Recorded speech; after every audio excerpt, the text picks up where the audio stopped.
Here's a sentence I hear in almost every conversation with HR and business leaders. We'll sort out skills next year. Let's just get through this phase first. It sounds sensible, sounds responsible, and it's quietly one of the most expensive decisions your organization can make. Because standing sit on skills isn't neutral, it's a choice, and it comes with a bill. Everyone agrees skills matter. Everyone has a slide somewhere about future skills and capability building. But when it comes to actually changing how you run learning, talent, and success factors, the honest answer is usually not yet. The problem is this: skills don't run in cycles anymore. The market isn't going to pause while your organization finishes its internal housekeeping. So let me walk you through what we're fine for now actually costs. Not in theory, in the P&L, in the risk register, and in the people you lose. Let's start with your data. No serious enterprise would run its financial forecast on numbers it only half trusted. You'd fix the data first because everything downstream depends on it. Yet, that is exactly how most organizations run skills. Skills data scattered across the LMS, the HRIS, 100 spreadsheets, and even the manager's heads. Job titles used as a proxy for what people can actually do. A skill survey run once, then left to go stale. If you're making talent decisions on data you'd rate 6 out of 10, you will underinvest where you should be doubling down and overinvest where it won't move the needle. At some point, that stops being a tools problem. It becomes a decision quality problem. The second cost is rework. Anyone who's run a transformation knows the most painful line item is redoing work you thought was finished. Stand still now, and in 18 months, you'll be revisiting job architectures you just refreshed, reconfiguring SuccessFactors modules you just rolled out, rewriting career journeys that were never aligned to any skills models in the first place.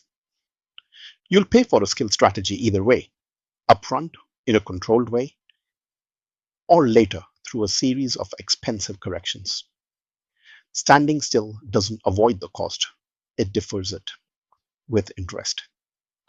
And then there's the quiet one, your heroes, the one engineer who understands the legacy integration, the operations manager who knows how quarter close really works, the specialist who configured your systems but never wrote it down.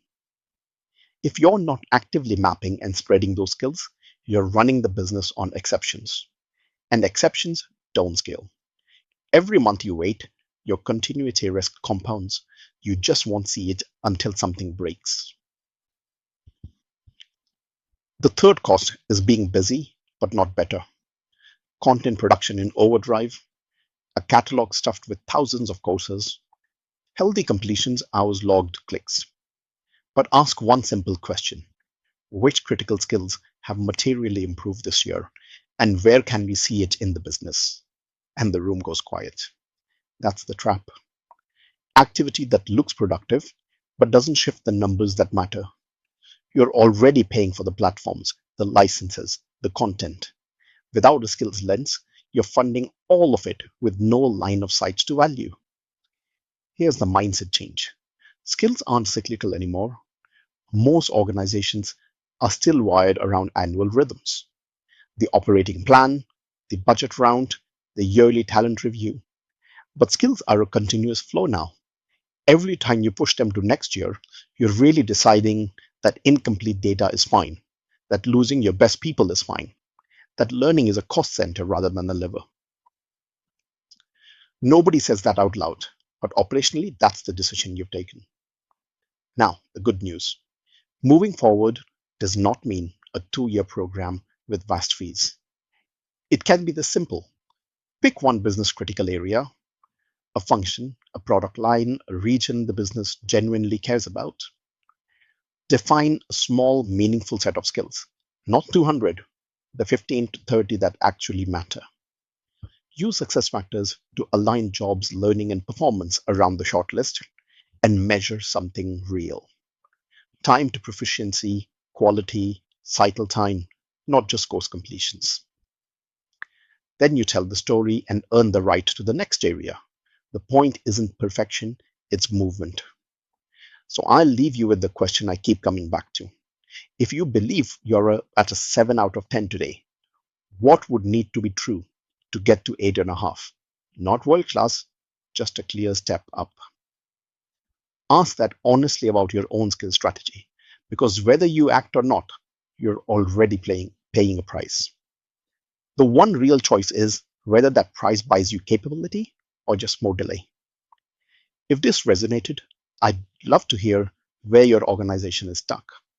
Drop it in the comments, and if you want more on skills and success factors, subscribe. There's more coming.